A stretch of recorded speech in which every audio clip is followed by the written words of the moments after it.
Hi, I'm Scott. Welcome back to Synth Stuff. I have a negative review to give you today. No, it has nothing to do with Cubase 14, which I think is fantastic. I've been playing with this all day and I am in love. Steinberg hit it out of the park with Cubase 14, but that's an entirely different video. Today we're going to be talking about Samsung SSDs coming up.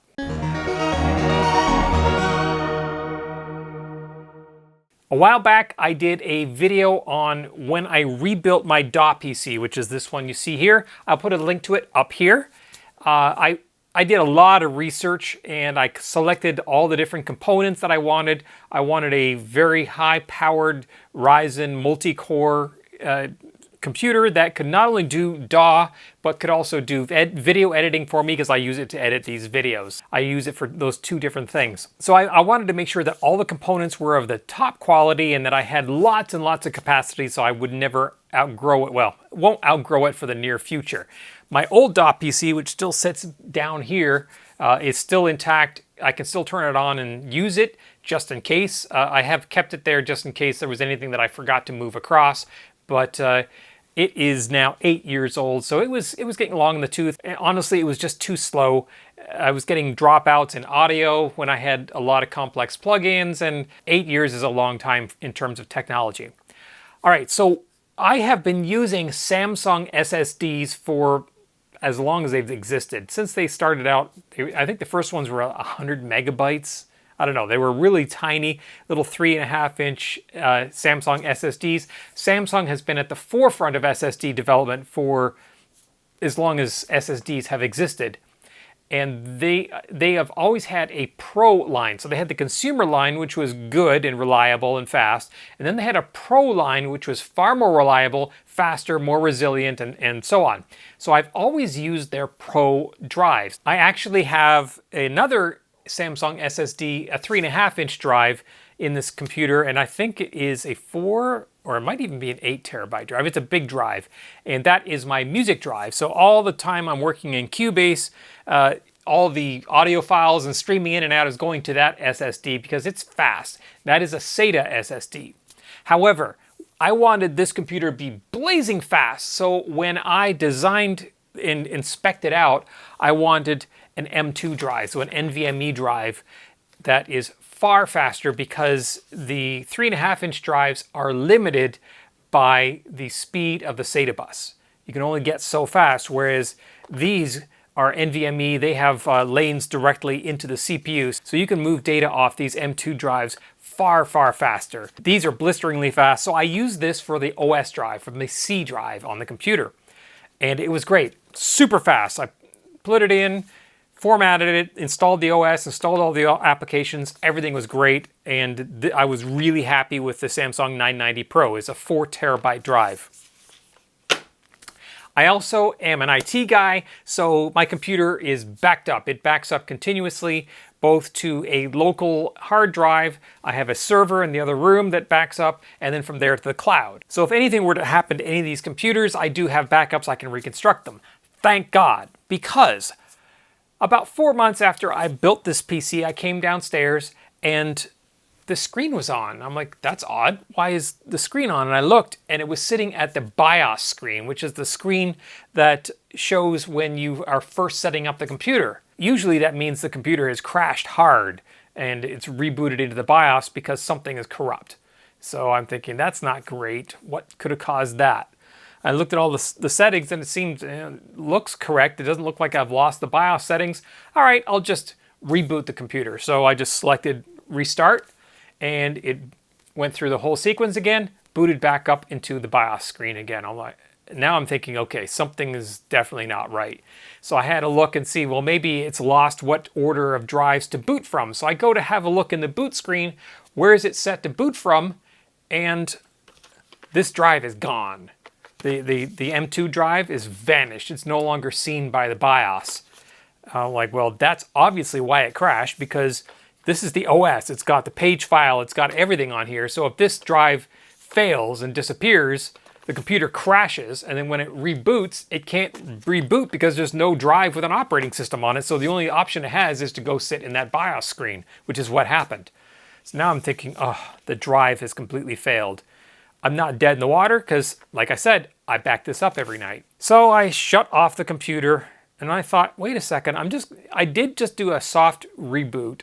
Let me actually power it off, turn it back on, and see what happens. So I did that, turned it back on, computer starts up like nothing ever was wrong and everything's fine. I'm like, so then I think, well, that was a weird one-time glitch. I'll just file that away as maybe it was a power spike or something, but no worries. So that was a Monday morning when that happened. The next Monday morning, I came downstairs and guess what? Sitting at the same BIOS screen again. Now I'm a little suspicious. It's happened on Mondays, overnight, on the Sunday night. What happens on a Sunday night? Well, it's when I do a full backup of this drive. So it does a full backup every Sunday night, and then every other night through the week it does an incremental backup, and then on Sunday it does a new full backup. So right away I'm thinking something's going on with the backup of this. So then I started looking at the logs of the backups, and sure enough, I can see that the backup began, but then it just never finished. So obviously when it's backing up, something's going on. So then I thought, okay, well, let me try and do the backup myself. Now I use Macrium Reflect for backups. It just takes an image of the drive. And so I opened up Macrium Reflect, told it to back up my C drive, sat there and watched it. And after about 40 minutes, bam, computer reboots. I'm like, okay, I got a problem with this drive. So now I go out and start researching to see if there's any kind of issue with this drive that might cause that. And oh my God, there are so many people reporting the exact same problem with this, specifically the 990 Pro drive, where it just simply vanishes from the computer. And people are complaining. They say, well, and there's all kinds of hacks and tricks that people are saying, well, this works and that works. One of them was to say, turn on performance mode or turn off performance mode. I tried both of those, no difference. So after probably about a week of trying all different things that people were suggesting, I finally said, I've had enough. The drive is defective. I'm going to contact Samsung. So I contacted Samsung and they said, yep, no problem. Send the drive in to us and we'll fix it. I mean, how are they going to fix it? They're not going to fix it. They're just going to send a new one. So I can't just take my drive and send it to them. It's the whole operating system of my computer. So what I had to do was buy another one. So I bought another 990 Pro and stuck it in the computer, cloned the drive across, took out the bad one, wiped it, sent it off to Samsung. Samsung comes back and says, yeah, we can't find any problem with it. And I actually talked to the guy and I said, it is failing. I mean, every time I run a backup, it disappears. And I said, I'm not the only person having this problem. If you go on the internet and do a search, you will find so many people with this exact problem. The drive is defective. So they agreed, sent me a new one. 3 months later, the replacement drive that I stuck in there starts doing the exact same thing. So I open another warranty ticket. I clone the drive to the first one that they actually sent me back and wipe the one that's failing, send it off to Samsung. This has now happened 4 times. I'm now on my fifth. I just sent back the 4th one, so they're going to be sending that back. So I'm like swapping out these drives every 3 months because they fail after 3 months of use, which is ridiculous. Obviously, there is a significant design issue with these drives. They fail after only 3 months. I mean, most of the time this computer is sitting idle. The only stress this drive ever gets is when it does a backup, and all it is reading from it. And the drive is not that full. It's a 4 terabyte drive, and there's probably 800 gigabytes stored on it. So it's not that full, and reading that amount of data from the backup program that I'm running, the Macrium Reflect, causes it to fail and disappear. So obviously a design issue. I will say that at first I thought it was probably a heat issue, and so I did take a measurement of it. You can measure it electronically in the Samsung Magician application. I also used an infrared gun. It was well within spec. I put heat sinks on it anyway and put a fan on it. The temperature came way down. It was like 40 degrees Celsius, and I think the maximum is 90, but it was still happening. So it was not heat caused. In fact, I did a test where I ran the backup program and the drive did not heat up at all when it was running that backup program. So I know it's not heat. It's obviously a defect in the drive itself. So the last time it happened, like I said, I just sent back that one. I said, that's it. I'm done with these drives. So now I have a 4 terabyte Western Digital black SSD NVMe drive in my computer. It's just as fast, works just as well, and fingers crossed it's not going to disappear out of the computer every time it runs a backup. In fact, I know it won't because it's already run a backup and it was fine. So I have one new in the box Samsung 990, and I guess I'm going to have another new in the box Samsung 990 coming back to me in a week or so from Samsung once they have warrantied it.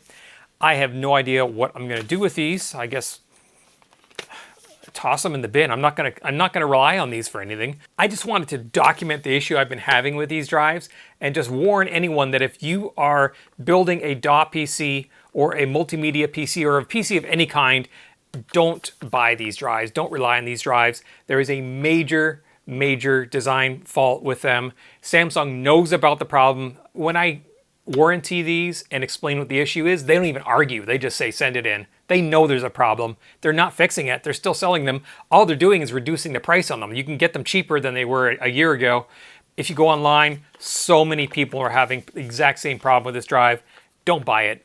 Buy one of these Western Digital black. I'll put a link to this in the description below if you want to get this as a viable option to this. Anyway, that's my consumer review warning for the day. I hope this is of some help to somebody. I know that this is not a usual video for me, but I wanted to use the platform to get this word out because it's not being publicized enough. Really, this should be a class action against Samsung, but it'll never go anywhere. All we can do is not buy their products until they get them fixed. And I do hope they will get them fixed because, like I said, I've been a Samsung customer of their hard drives or their SSDs for, I want to say, decades. As long as they've been out, I've been buying them. And I still have many machines around here, including my servers, running on Samsung SSD SATA drives, which have been faultless and flawless for as long as I've been using them. So Samsung, get your act together. Stop selling these. They're defective. You know they're defective. Fix the problem. Get a new drive out that does not have that problem. In the meantime, everybody else, don't buy Samsung. If you have any comments, questions, corrections, leave them in the comments section below. And if you like this video, if you find it useful, please click like and subscribe to the channel. I really appreciate all of you who do subscribe to my channel. Now I'm getting back to Cubase. Thanks for watching.